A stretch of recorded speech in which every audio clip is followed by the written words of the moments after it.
Thank you. I'm a little unaccustomed to a microphone.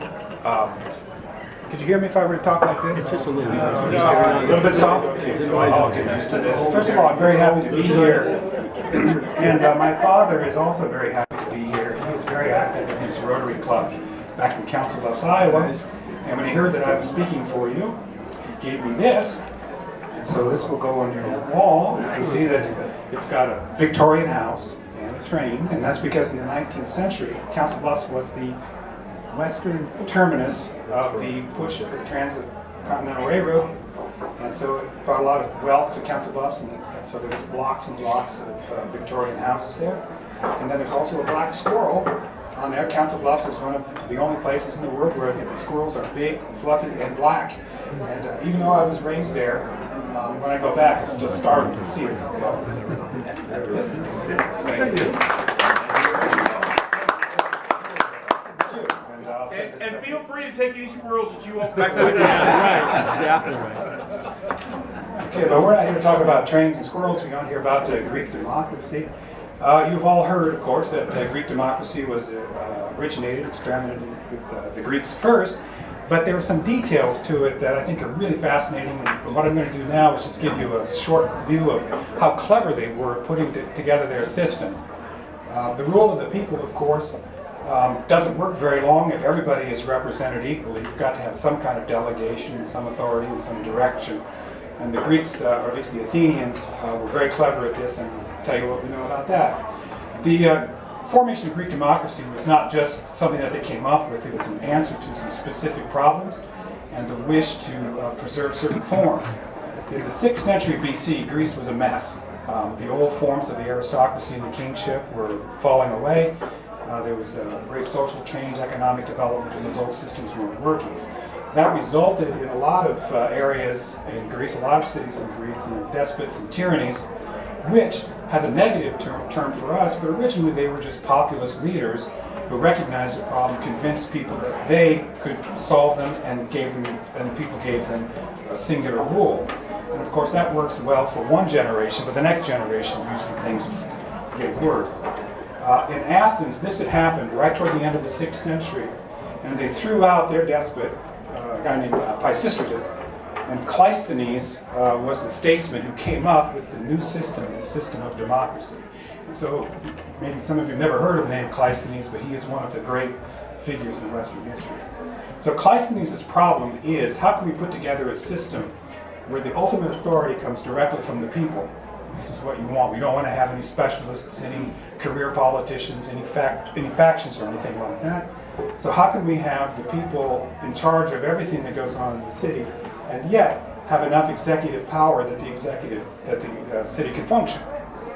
You're all practical people. If you ever sat around a table with 5 people and tried to draft a letter, it doesn't get done. You've got to be able to delegate it and to have some authority. So how can you blend those two together? I think that Cleisthenes and William F. Buckley would have gotten along. I remember this famous quotation, "I'd rather be governed by the first 2,000 people in the Manhattan phone book than the entire faculty of Harvard." And Cleisthenes gets close to this, but Cleisthenes would say, "No, Bill, this isn't going to work, because if you pull 2,000 people out of the Manhattan phone book, they're all going to come from Manhattan. And so we need to have some way to distribute this to guarantee that there's a diversity of representation." Well, the first part of it is pretty easy. Direct rule by the people means that the people will vote on everything that comes before them. And so the first body of the Athenian democracy is we call the assembly. It's the ecclesia, the assembly, and this would meet about 40 times a year, and everybody who was a citizen in Athens could come, and then they would be presented things and they would vote up or down on it. And you see the famous quotation here, "Who wishes to speak?" A bill would be presented to them, or a proposal would be presented, and then this man would stand up and say, "Who wishes to speak?" And then anybody who was an Athenian citizen then could speak, and then they would vote on it. And so the ultimate power rests with the assembly, and that's good. But who are they? Where do they come? Who are the people who control the legislative agenda and prepare it? And this is where it gets difficult, because you're going to have some kind of authority in order to get things going, and the Senate, or the Boule, is where that is done. So the criteria for the Senate, or the Boulé, must be smaller than the total number of citizens, about 40,000. You can't have a Boulé of 40,000, a Senate steering committee of 40,000. And in order to run the city, it has to be in continuous session. So you can't just have the people called up when something occurs because they were out distributed out in their lands and so on. And so they've got to come back and participate in it. So you have to have some authority that is constantly in session. And that's what the Boulé does. Now, you can pretty much get the general shape of it. Okay, the Boulé is going to be made up of all male citizens drawn by lot for a one-year term. Okay, that makes sense so far. So you can get down to 500 very easily that way. To eliminate the possibility that somebody's going to get too good at this, nobody can serve for 2 years in a row. So once you've served on the Boulé 1 year, you can't serve the next.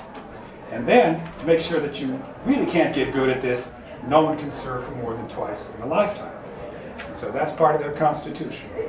They do not want to have experts in the Senate. They want to have common sense people who can judge things based on normal experience.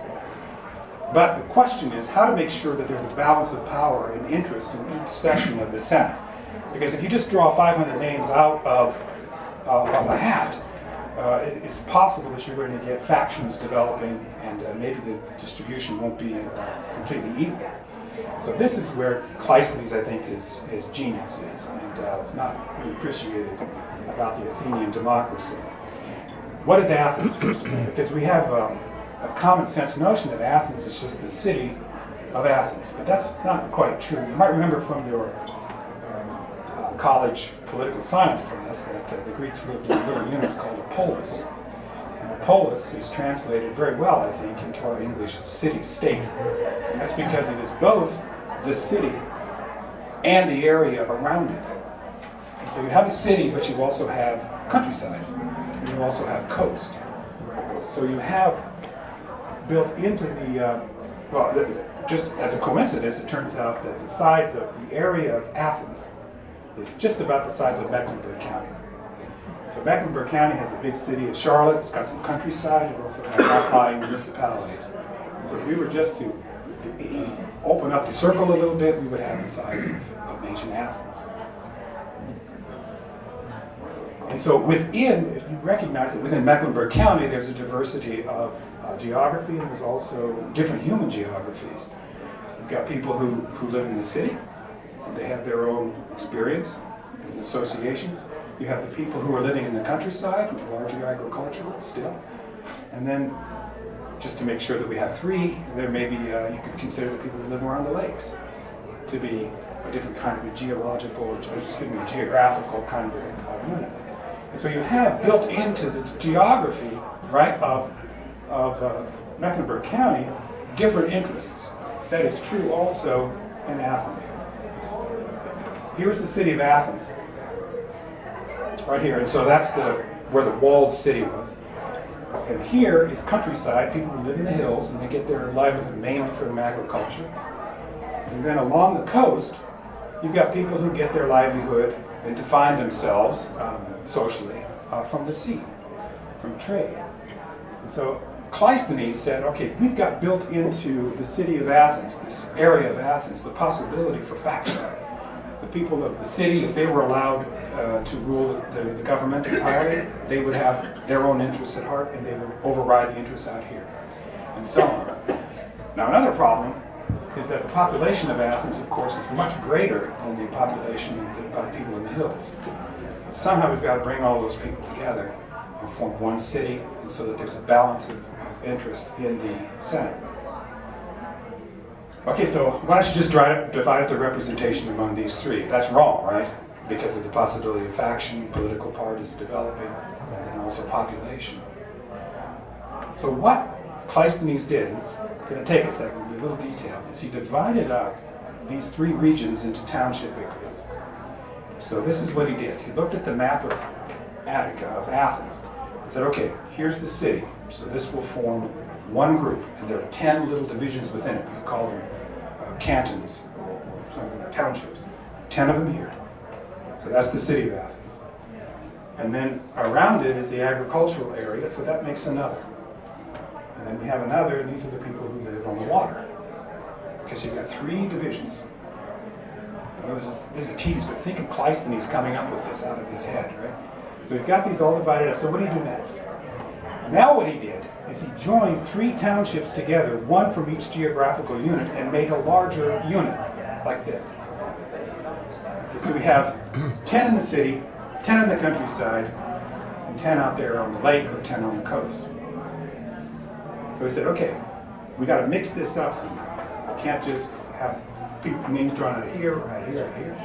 What we're going to do is we're going to make a new organization by drawing 1 township out of each area. And so that will form 1 tribe. Continuing on, that will form another tribe. So at the end of the day, what you have are 10 tribes, completely artificial, they're completely made up, they just represent the 3 different areas, the geographic and economic interests of the areas of Athens. It's getting clever, isn't it? This is really clever. So then what he did is he said, okay, it's not enough just to have them set up, we're going to pretend that these are social units, and we're going to give them names. And what I did here is to imagine if we divided up Charlotte into these units, we're all going to give them names of people who came out of Charlotte history. Yeah, so some of them you recognize, right? But a lot of them you don't. And it took me a long time to find these because they can't be a name that somebody knows because it might be controversial. It can't be somebody who's alive or somebody that you may have had personal dealings with. So it had to be somebody in the deep past. And that's what he did, is he came up with all of these names. And I bet if you stopped a classics professor and asked him to identify these names, he might be able to get like 5 of them. These are really obscure early leaders of Athens. But if you were in tribe 1, you were an Erecthean. Right? And that was your social identification in the city. We say, well, what's so hard about that? Well, over generations, what happened is that if you were from the city and were an Erecthean, and you ran into somebody who was an Erecthean from the hills, you had something in common. You were not just a person from the city, you were an Erecthean, and your affiliation was with some people who were out on the coast, and also some people who were from the countryside. And to make it even better, in the middle of Athens, in the Agora, and I take my students here and show this to them, there was a monument to these figures, these obscure figures, who were the name givers for these tribes. And so you're standing here, and you're looking at a bill that's underneath here that's going to come up in the assembly, and you're reading it, and you run into somebody, and you say, oh, what do you think of this bill? Oh, I don't know. He says, well, who are you? Well, I'm an Erecthean. I'm an Erecthean too. What's going on with you in the city? What's going on with you? And so it breaks down these natural geographical and kind of economic interests, because you're now a member of a social party rather than a political party. So anyway, and then every year there was a little ceremony out in the countryside to each one. There was a little barbecue, a little pig pull for the local tribes, right? And it was all part of the sacred calendar. Okay, so let's review this one more time because we still haven't gotten to the problem. The problem is how do we keep the Boule, the Senate, which is the organizing body of the Athenian democracy, from becoming too interested, getting interests, factions development. But let's review one more time. What we've done is we've got the city, the hills, and the coast. We're divided into these 3 areas. And Cleisthenes just looked out over the landscape and said, this is our natural divisions. Divided each one of them into 10 townships, scrambled them all up, one from there, one from there, and then formed the tribes. Okay, so what's the function of the tribes when it comes to assembling the Senate? So again, why are we doing this? Because we want to constitute the Senate so that there are no factions built into it. And the executive committee, basically Charlotte, Athens. When I gave this lecture at the Greek Fest, I pretended that we were reorganizing all of Charlotte, Mecklenburg County, so we were talking about Charlotte and Athens. So, how is it selected? Well, if you were a citizen of Athens, you were given an identity card. And this was your identity card. We have these. And the name here is Demas Fernandus, son of Simmias. And right down here is the name of his tribe. And so you were given an identity card, and it included your name, your father's name, and then also the tribe that you were a part of. And what would happen at the beginning of each legislative year is that the tribe would gather up all of the eligible names, put them into a large vase. So we'd have 10 vases. And then the magistrate would go through and pull out a name from each one of those vases until you had 500, and that was it. And that was the constitution of the Senate. So you have 500 senators, they serve 1 year, and then after that, you throw them out. You're done. Not bad, huh? Okay? So there it is. You know, it's just one little detail of it. Do I have another minute? Sure. I play it? Okay. Yes. Were they all thrown out at the same time? Yes. New one started at the same time? There was no overlap. No overlap? No overlap. Now, I have just a couple extra minutes. There's one other feature of Greek democracy that's kind of bizarre for us. But the Greeks recognized a lot about human nature. They recognized a lot about themselves. And one of them is that they can easily be persuaded by somebody who is really a skillful speaker. The assembly is a dangerous place because somebody can become very popular and get up and speak and convince people to do whatever he wanted them to do. So how do you prevent, what mechanism did the democracy implement so that they couldn't themselves damage their own democracy by becoming in the thrall of one person? And here's what they did. So you have this good speaker, right?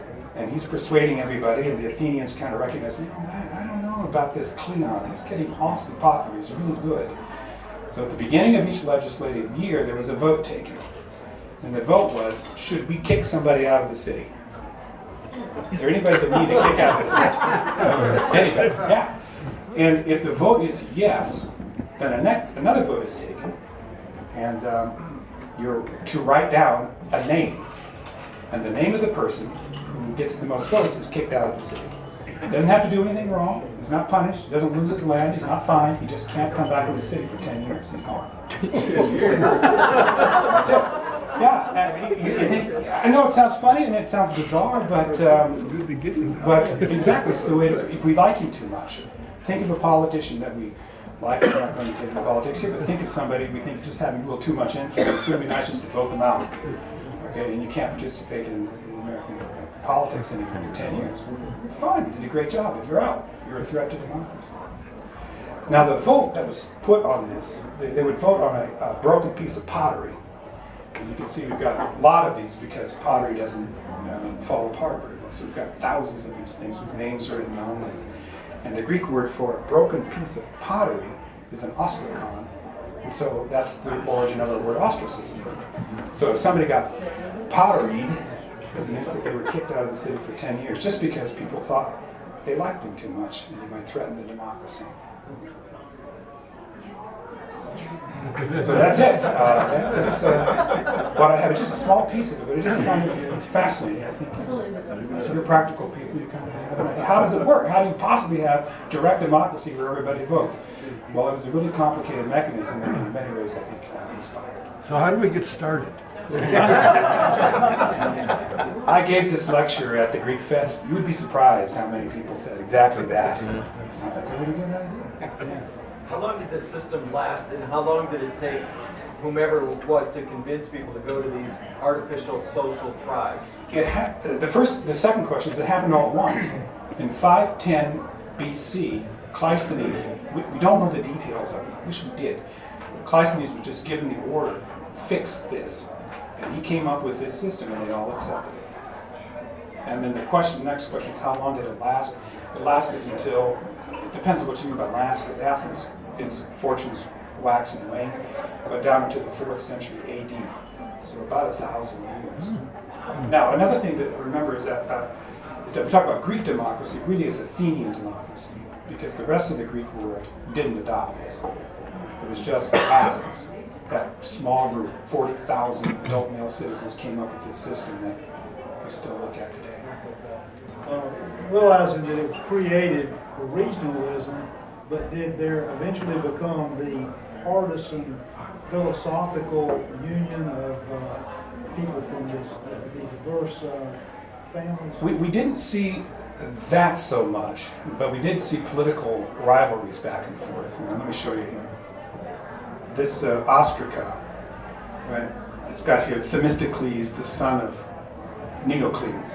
And so Themistocles was somebody who was exiled. We've looked at these ostraca and found that thousands upon thousands of these were written just by about 10 hands.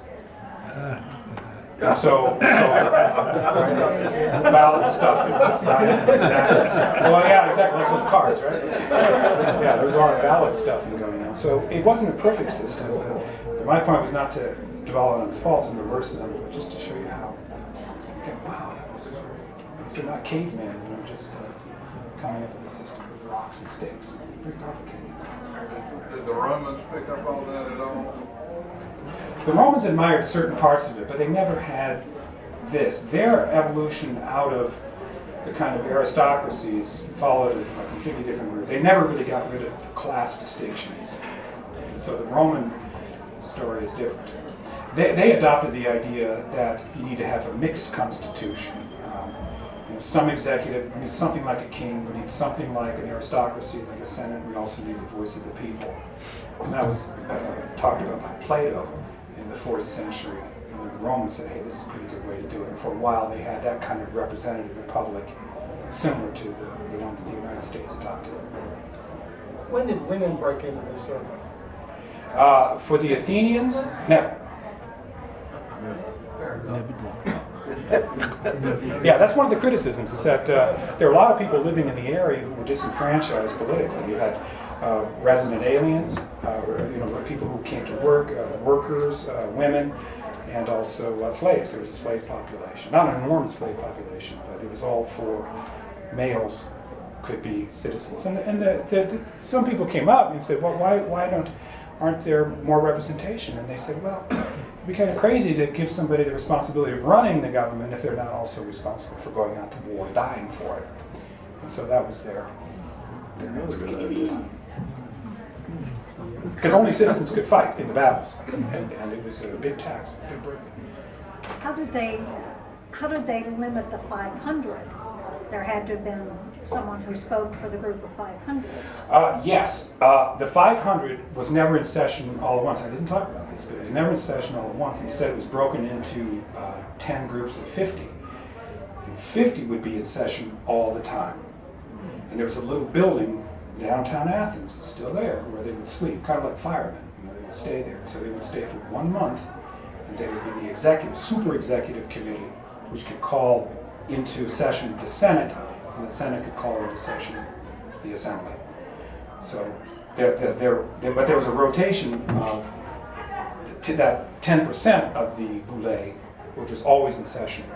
So there was a light always burning in Athens. So how did they plan long term? That seems like a system where you'd be handling little fires that were coming up, in your term of, we need to deal with this, but you could easily pass on to the next session, the next session, the next session. Well, that's one of the criticisms, but anybody who had served on the boule was susceptible to an examination of their behavior during the session.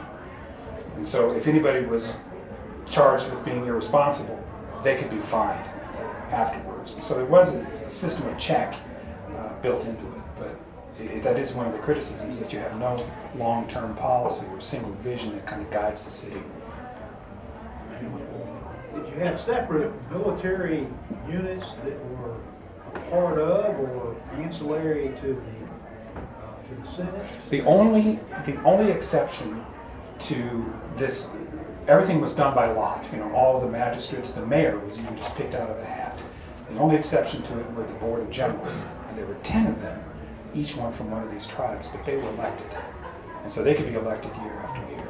But the rule of the army would rotate from week to week, or was it day to day? I think it was day to day, between the 10 generals, to make sure that there wasn't a general who was in charge during an important time and manages to get yourself into trouble.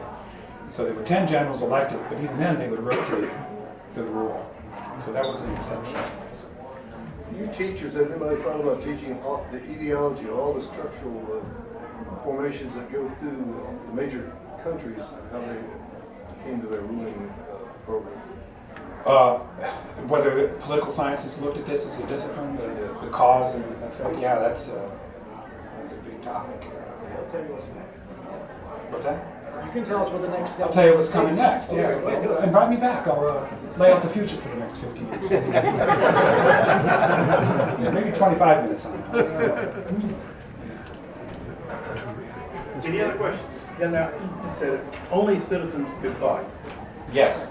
Were all citizens required to fight? Yes. If so, what was the training program? Yes. The training program was part of the upbringing of a male, and that included music, gymnastics, literature, and then also training with weapons. It wasn't as formalized as, say, the modern American military, as the modern army, where you have, but you would go to regular training sessions. Yeah, so there were No camps. mercenaries. After a while, the Greeks got to be such good warriors because of their training, they became mercenaries for other peoples. And so men were constantly working out and constantly involved with warfare. There was a dark side to that, though, which is that our estimates, or demographic estimates, are that 50% of Athenian males who got to be 15, who got through the dangerous period, would be dead of warfare by the time they were 35. And so the losses were just staggering. 50% would be killed in war. Thank you so much.